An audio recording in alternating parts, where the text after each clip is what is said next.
All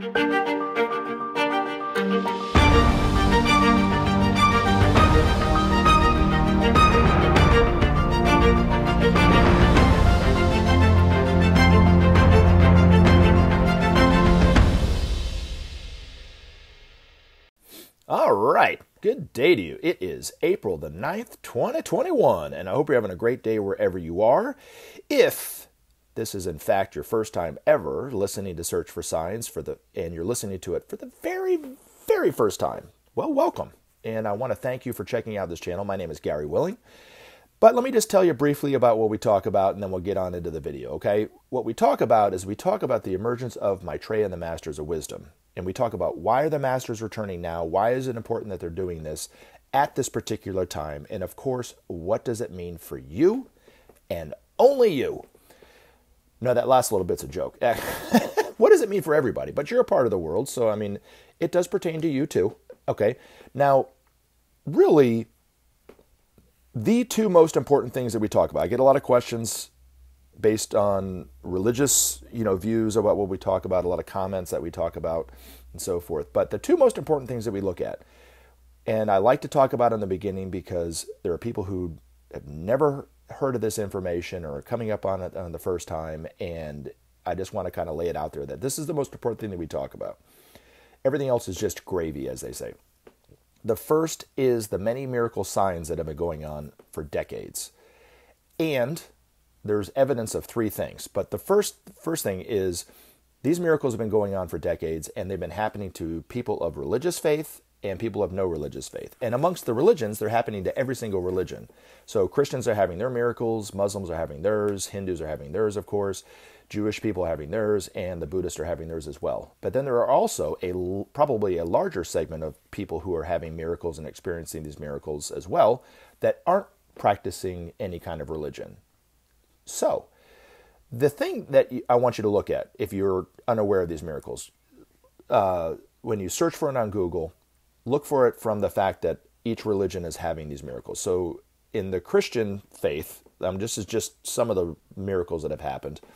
Crosses of light, like in El Monte, California, in the Philippines, a church in Knoxville, Tennessee called Copper Ridge Baptist Church, which I personally saw myself.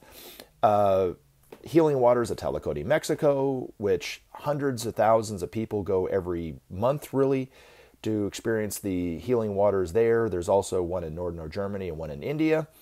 And eventually there'll be close to 800 of these around the world. But you can see news reports of people claiming to be healed from anything from AIDS to cancer to diabetes, aches and pains, general vitality increase. But, serious illnesses people have claimed to be cured totally by drinking the waters from Tlacote, Mexico.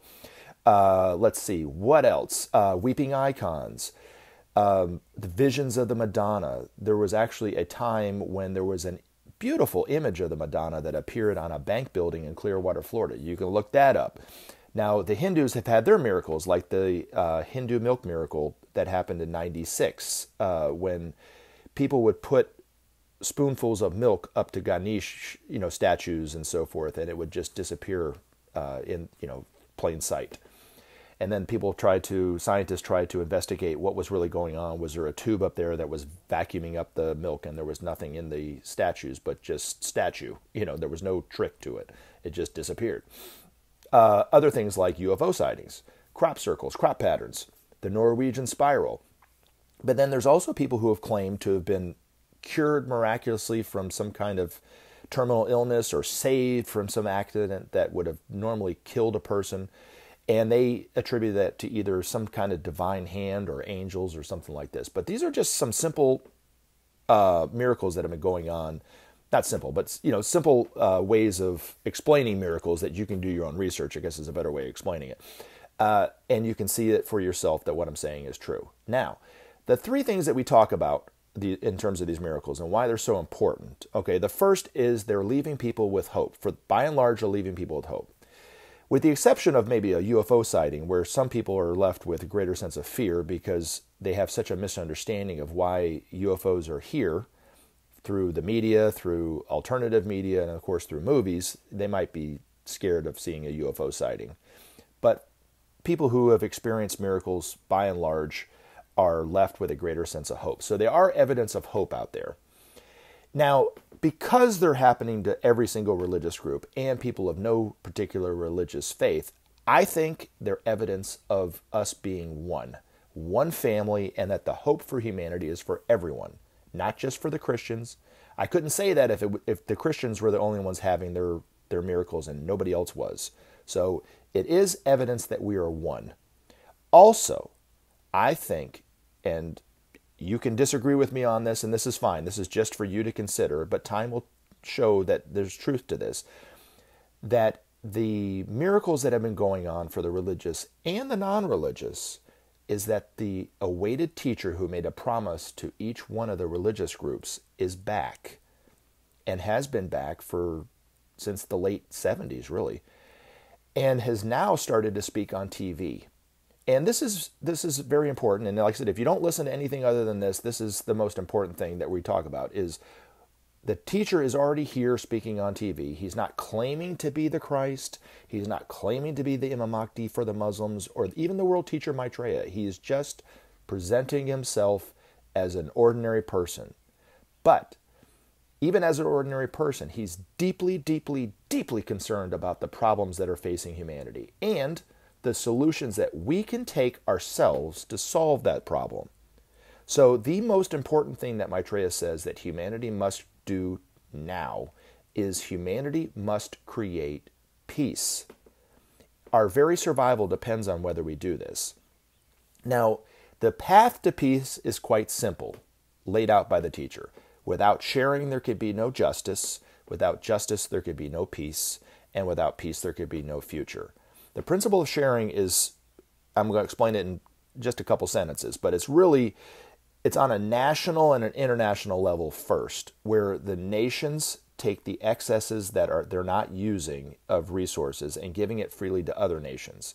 Those nations then, in turn, give back as payment of what they initially took. That's the principle of sharing in just a few sentences. It's a lot more to it than that, but that's kind of how it would look, just to kind of give you an elevator speech on it. Now, you might not think that that would create peace, but let me show you why there's evidence of the principle of sharing creating peace. And if you do some more research, you'll see that there's truth to this too. It's called the Marshall Plan. It happened right after World War II, when the United States gave excesses of resources of what they had freely to Europe to help rebuild Europe. Then once the European nations started to create excesses for themselves, they gave it back as payment. That was how the principle of sharing will look globally, but it happened for a very brief time right after World War II. Now, again, let me just tie it up with this, and then you'll kind of see what I'm talking about, is 75 years or so after the principle of sharing of the Marshall Plan ended, the United States, to this day, trust those nations that it shared with, and those nations trust the United States better than any other nations on the planet. We can travel easier to those nations. None of those nations have attacked any other nations, and so forth like that. So it's evidence that what the teacher is saying is true, that the principle of sharing will eventually bring about justice, which will eventually bring about peace. And nations of the world have to trust one another at a greater level than they do today in order to tackle things like the environment. And that's why peace is so crucial, and it's so important that we look at this. So I know there are people who have complained about me continuing to say the same thing over and over again, but I'm saying this because there are people who are hearing this information for the first time, and it might be a revelation to them that we as a people need to create peace. So I won't stop. I'm going to continue to say it until peace has been created, actually. So anyway, now the next phase of our videos, if this is your first time, is then I kind of answer some questions that we can kind of dive in and kind of take a deeper look at some of this information for ourselves and learn some more about it and so forth. And I have some questions and some comments to cover in this video as well. So hopefully you'll listen to this and we'll get to, a better understanding of it. And if you have a question you'd like to ask about what we talk about, let me be clear about that. Feel free to post your question as a comment. I do have an email question. You can email me at searchforsigns@mail.com. If you don't like to ask questions and post questions publicly, that's fine. I have links that you can ask your own questions to yourself, and you can discover this information for yourself by simply doing some research online. And I do recommend starting with the Share International website. that gives you the greatest amount of information about what we talk about here.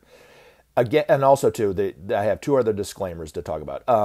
If you ask a question, refrain from asking a question about another YouTuber or somebody who talks about spirituality in some way, and do I agree with what they're saying or not, or something like that, because I don't see it as my place to do that. And also, I've noticed over the last few videos, there have been some people, not everybody, but there have been a couple people who have been disrespectful toward other people who are commenting. I don't mind you disagreeing with them or having a contrary view. That's fine, but let's be respectful about it.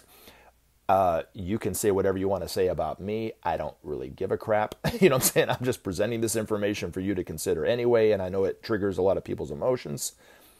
But if I see that you're trolling, or you're putting up links repeatedly, or you're putting up comments that are really detrimental or disruptive or disrespectful, I will take them down. I don't want to, but I will take them down. And then eventually, if it continues to be a problem, I will ban you from being able to comment on my channel ever again. So I don't want to do that. So anyway, let's get on into it. Now, the first comment actually, I think, does add to the discussion. Now, this person's name is Reg or Reg. It just depends if it's a soft G. And I don't understand what this first comment, the part of the comment, initiate nail removal immediately. Okay, whatever that means. But this I think is kind of interesting. It says, Jesus escaped and lived out the rest of his days in India. End of story. Well, that is a controversy that's been around for centuries.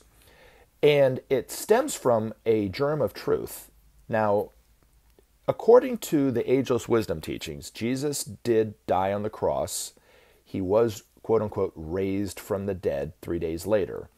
Now, the view and the purpose of Jesus dying on the cross from the ageless wisdom teachings is different than the evangelical Christian view of dying on the cross. And of course, the resurrection was different as well, and the purpose is different as well. Now, according to the ageless wisdom teachings, Jesus died on the cross and then was, quote unquote, raised from the dead 3 days later. But the disciple Jesus, once he died on the cross, that was it. It was Maitreya re-entering his body 3 days later that created the image of the Shroud of Turin. And there's evidence of the resurrection in the Shroud of Turin. It's one of the many miracle signs. I didn't list it. We don't talk about it that much, but the Shroud of Turin was, according to the masters, a evidence of the resurrection. And when the master Jesus is out, known for who he is, along with these other masters and Maitreya himself, will eventually be asked if there's any truth to that being his burial shroud, and he will claim it as his own.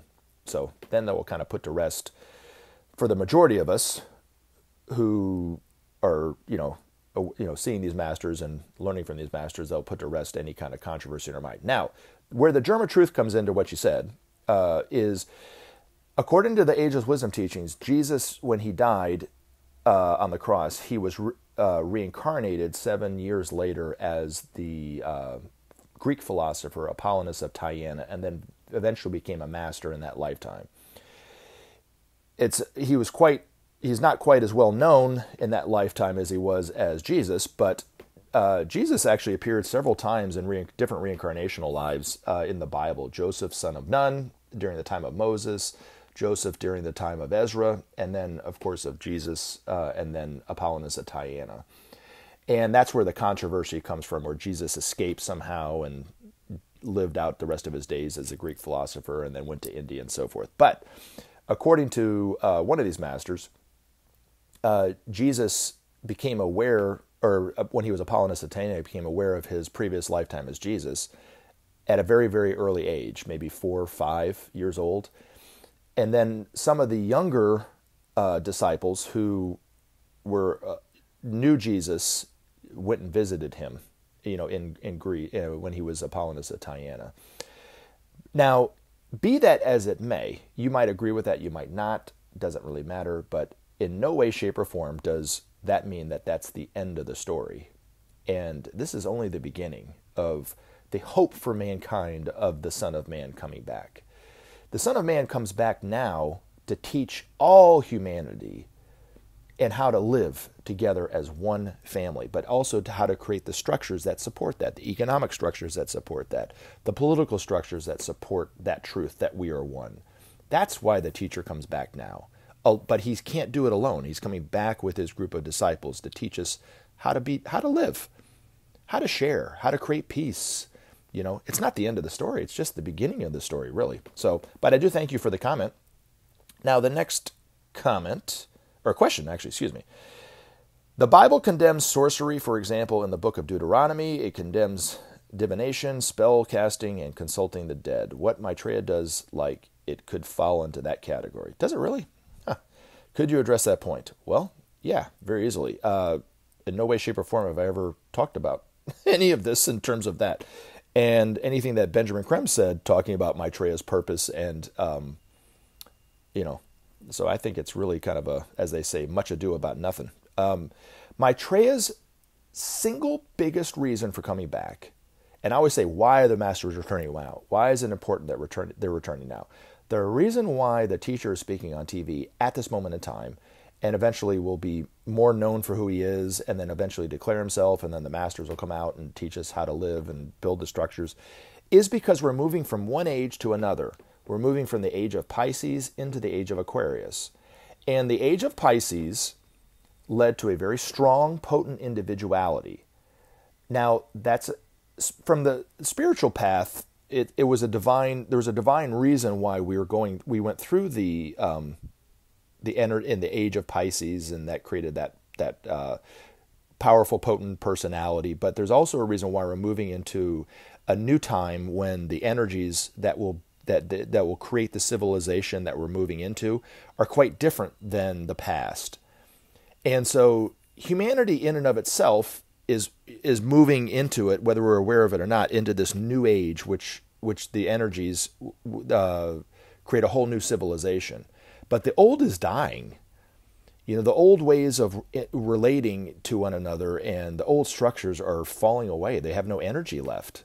And that's why our world leaders have no idea why the economic structures don't seem to work like they were, and it just creates more and more divisions, more and more problems, more and more poverty, more and more, immigration and migration of peoples from poorer nations into richer nations without, being able to get there legally, that kind of thing, to sudden just drops in the market, and they have no idea why, and it creates political stalemates, and where two sides are really opposed to one another equally. It's like the unstoppable force versus the immovable object, and nothing's getting done. It's because the political systems are dying. Now, if left alone, I think it would be to the point where it would become pure anarchy, because these systems would eventually just fail totally. And that's the problem. And we have enough technology now and enough people living on this planet that it would be quite disastrous if we were allowed to keep living like this. So the masters are coming back now, and Maitreya's only concern is for the future of humanity and the truth that we are one, and that we need to get to where we see each other as that. It has nothing to do with talking with the dead, spell casting, and anything like that. So anywhere where you heard that that's what Maitreya is into, they don't know what they're talking about. So anyway, hopefully that puts that one to rest. Now the next question was actually an email question, and it says they asked me a question about Benjamin Creme, and then I answered it directly to them. And then they said, "What does it mean if you see his picture for the first time and he looks familiar?" My husband made that comment. How do you manage in your own personal life the fact that perhaps some of your family members are not into this as much as you are? And then it says, Valiant Thor is a Venusian master who reportedly spent 3 years in Washington trying to positively influence politicians, reportedly around JFK and the Bay of Pigs era. He wrote a lot of books with Frank Strange's and Michael X. Barton. I never heard of him before, but stumbled upon him a couple months ago. His books are also amazing. George Adamski was reportedly on his ship, which is hovering over, Henderson, Nevada. Anyway. All right, so the first question, I actually emailed you back, D'Angelia, and I never heard back whether you meant seeing a picture for the first time of Maitreya or of Benjamin Creme? So I'll answer both just to cover my bases, okay?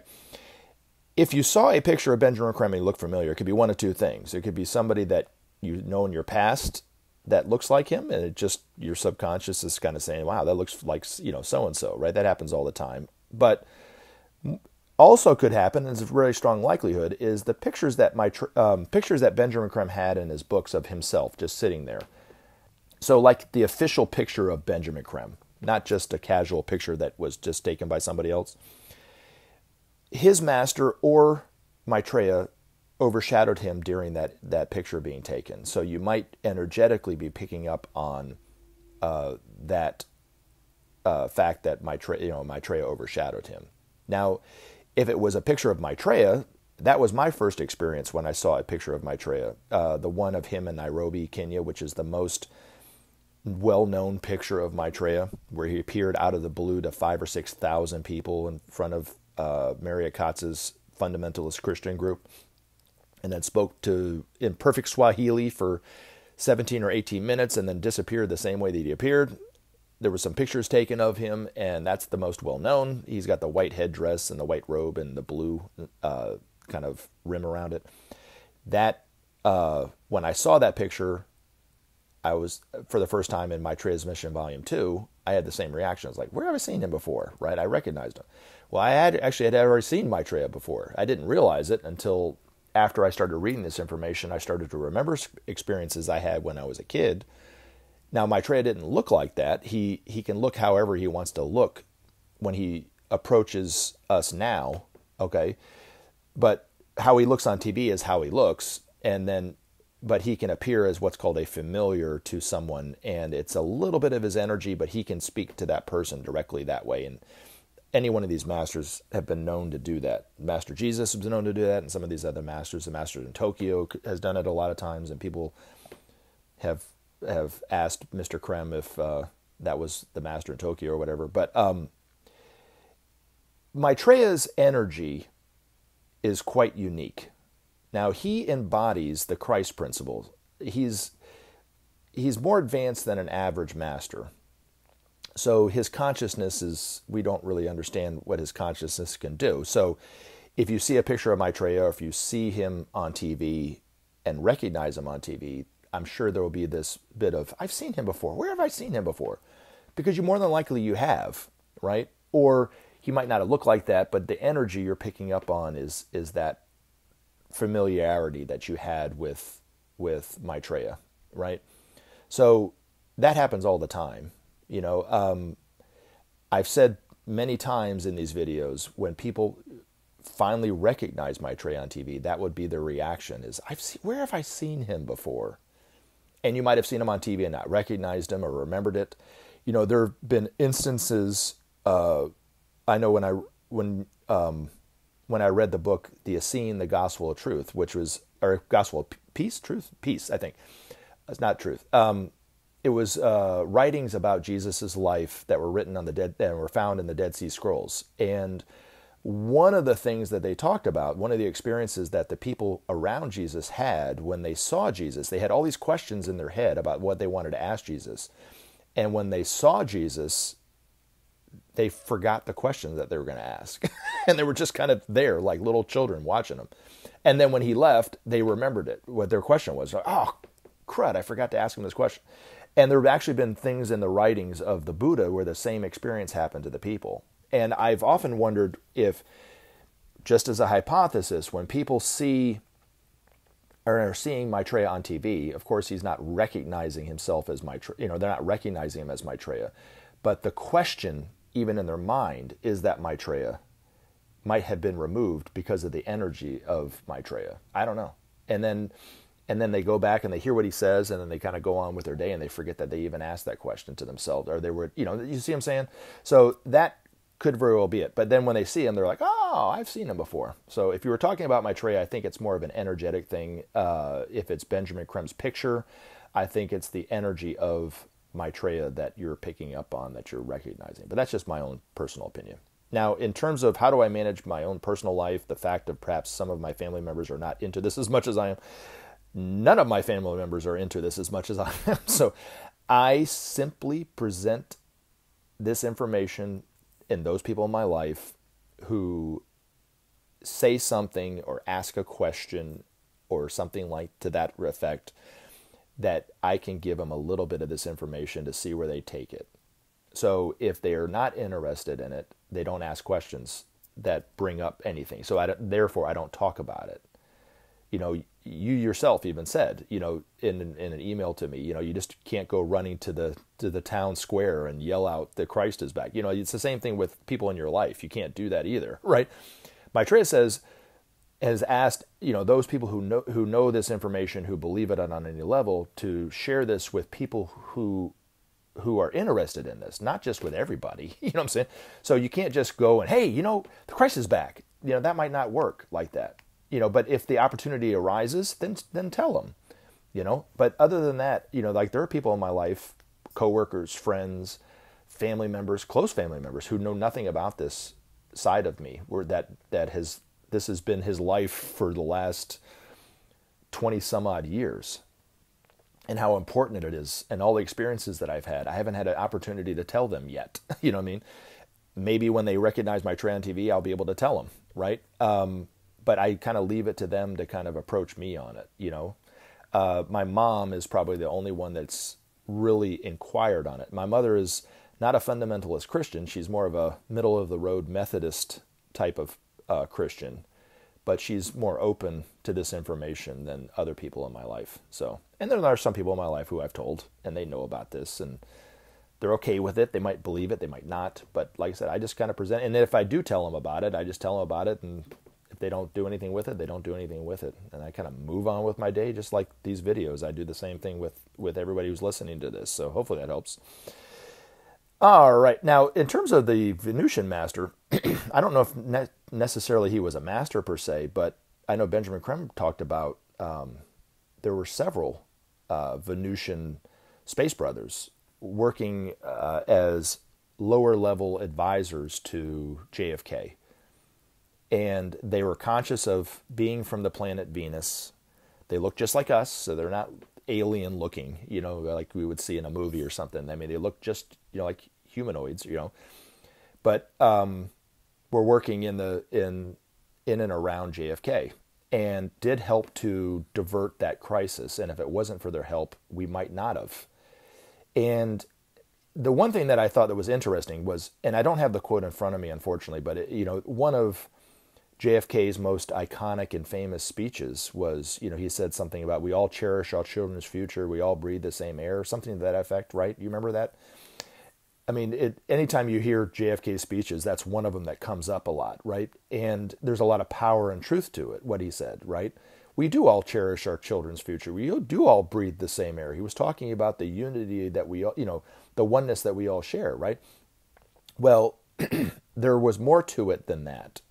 But that Venusian space brother was able to talk to JFK, and that was one of the things that he said to him that JFK used in that speech. There were, like I said, there was, according to Ben's master, there was other things that he said that JFK took out and spoke, you know, just the other stuff. But that specifically came from a Venusian space brother. In terms of, you know, and then in terms of George Adamski, you know, and I have a link in the description of this video. If you don't know who George Adamski was, he claimed back, you know, 60, 70, 80 years ago to have had contact with the Space Brothers. And Benjamin Creme's master confirmed the authenticity of his contacts with these Space Brothers. And quite extraordinary. But he mentioned their work the same way that Benjamin Creme did, that they're here to help. The Space Brothers have always been here to help. They have no nefarious purpose whatsoever. They're harmless. The people that occupy the UFOs are here on a spiritual mission and so forth. Some have been living amongst us for a long time in levels of government and so forth. Other ones have different positions and so forth. Know who they are, know they're from these higher planets, and have actually, and the other thing too is George Adamski said the same thing that Benjamin Creme said, that they don't come from another dimension. They don't come from other solar systems. They come from our higher planets of Venus, Mars, Jupiter, Saturn, for instance, for example, living on the higher levels of physicality called the etheric. And they're one of the main spiritual missions of the Space Brothers, especially those in the UFOs, is cleaning up our pollution in our atmosphere as much as they possibly can. And therefore, kind of sustaining us until we learn not to pollute the atmosphere in the way that we're doing. And so that's the reason why. And you said about the spaceship hovering over Nevada. Benjamin Creme said if you had etheric vision and you looked up in the sky at any moment, you would see thousands of UFOs flying in and around, our atmosphere, cleaning up our atmosphere as much as they could. And the only times that we see them is when they decide themselves to lower our vibration for us to see them. So one of the many miracles that are going on, and the connection that our humanity has with our brothers and sisters from these higher planets will continue to foster and flourish forever. And the connection will be deeper and grander, and our teachings that we get from these higher civilizations will be even better than it is today. One in particular will be that they will eventually give us the same technology that they have to power their ships, power their cities clean and free for everyone, called the technology of light. And it will only be given until humanity creates peace. So that's why peace is so very, very important that we do. And we put war behind us forever. And so, as Benjamin Creme's master said, it's all contingent on the principle of sharing. We have to start looking at this. That I know people want to hear more about the mystical side of the ascended masters, but you will not get that information from this channel. It is about the priorities of these masters. That is the most important thing that we talk about. It is the most important thing that we should all be looking at and eventually applying and doing. We must create peace. We have to end hunger. We have to create justice and thus create peace, because our future depends on it. So I'll leave us with that. Anyway, you guys have a great day, and we'll look forward to talking to you again in future videos. And help SOP save our planet. Thanks for listening, and we look forward to talking to you again in future videos.